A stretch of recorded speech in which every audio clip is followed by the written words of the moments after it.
भाई और बहनों, चुनाव का समय है। इस चुनाव में मेरे बड़े भाई राहुल जी आपके प्रत्याशी हैं कांग्रेस पार्टी से। माता जी ने 20 सालों से आपकी सेवा की। आप सब खुद जानते हैं कि यहाँ क्षेत्र की तरक्की उनके कार्यकाल में कितनी हुई। यहाँ पे बड़े बड़े कारखाने जैसे रेल कोच फैक्ट्री लगी, एनटीपीसी, सेल, तमाम ऐसे बड़े बड़े कारखाने लगे। मेरी माताजी 20 सालों से आपकी सांसद रही। 20 सालों के लिए यहाँ जितने भी विकास के कार्य हुए उन्होंने किए। आज मेरे भाई साहब आपके प्रत्याशी बने हैं।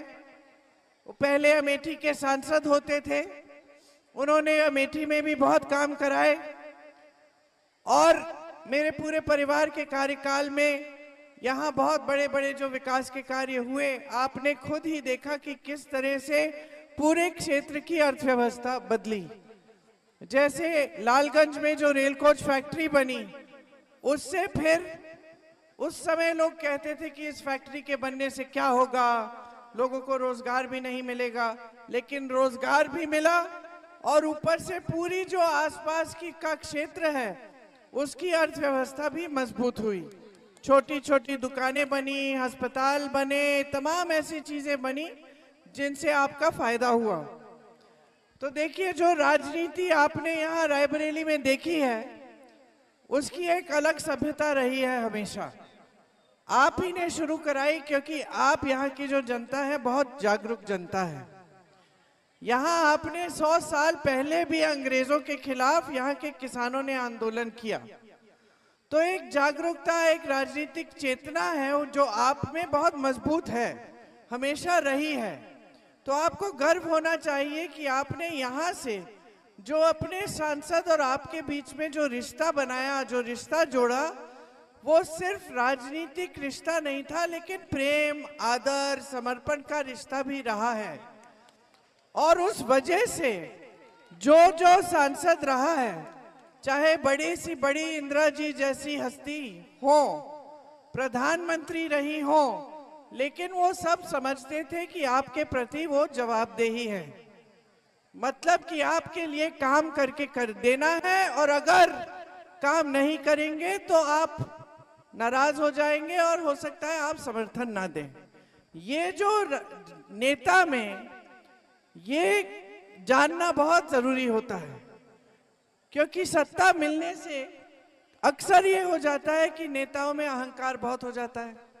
नेताओं में अहंकार हो जाता है तो काम नहीं करते, वो जनता के बीच आते नहीं हैं, जनता की समस्याओं को सुनते नहीं हैं, सुलझाने की कोशिश नहीं करते। तो आपने जो यहाँ पे सभ्यता स्थापित की राजनीतिक, उसमें ये था कि चाहे बड़े से बड़े प्रधानमंत्री हो, वो आपके लिए काम करके दिखाएंगे और काम के आधार पर ही आपसे वोट मांगेंगे। आपने तो एक बार इंदिरा जी को भी हरा दिया।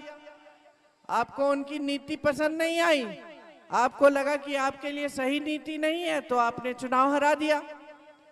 इंदिरा जी नाराज नहीं हुई, उन्होंने आत्मचिंतन किया, उन्होंने अपनी सोचा कि मैंने क्या गलती की है, और फिर 3 साल बाद आपके सामने जब फिर से आई आत्मचिंतन करके, तो आपने उनको फिर से जिता दिया। तो ये बात समझनी जरूरी है कि जब हम कहते हैं कि भारत लोकतंत्र है, तो इसका मतलब क्या है। लोकतंत्र का मतलब ये है कि जो भी नेता बने, जितना भी बड़ा बने, वो जनता के प्रति जवाबदेह होता है और जनता पर निर्भर है कि वो सत्ता में रहेगा कि नहीं। अब 10 सालों से केंद्र में मोदी जी की सरकार है कि नहीं। अब आप मुझे बताइए, इन 10 सालों में आपके जीवन में क्या तरक्की आई है? 45 सालों में आज सबसे ज्यादा बेरोजगारी है। 70 करोड़ लोग बेरोजगार हैं। 30 लाख सरकारी पद खाली पड़े हैं। आज ये परिस्थिति है कि आप अपने बच्चों को पढ़ाओ लिखाओ भी, तब भी इनको रोजगार मिलना मुश्किल है। और आप मेहनत से पढ़ा रहे हैं, लिखा रहे हैं। किसान खेती में मेहनत करता है किस लिए? अपने बच्चों को बड़ा करके, उनको मजबूत बना के, उनको रोजगार दिलवाने के लिए। लेकिन आज देश में परिस्थिति यह है कि रोजगार कहीं से नहीं बन रहे हैं। जितनी भी मोदी जी की नीतियां हैं वो सब बड़े बड़े खरबपतियों के लिए हैं। तो समझने वाली बात यह है कि 10 सालों में रोजगार नहीं बने। 10 सालों में जो किसान खेती करता है उससे कमाई उसकी कम होती गई। खेती के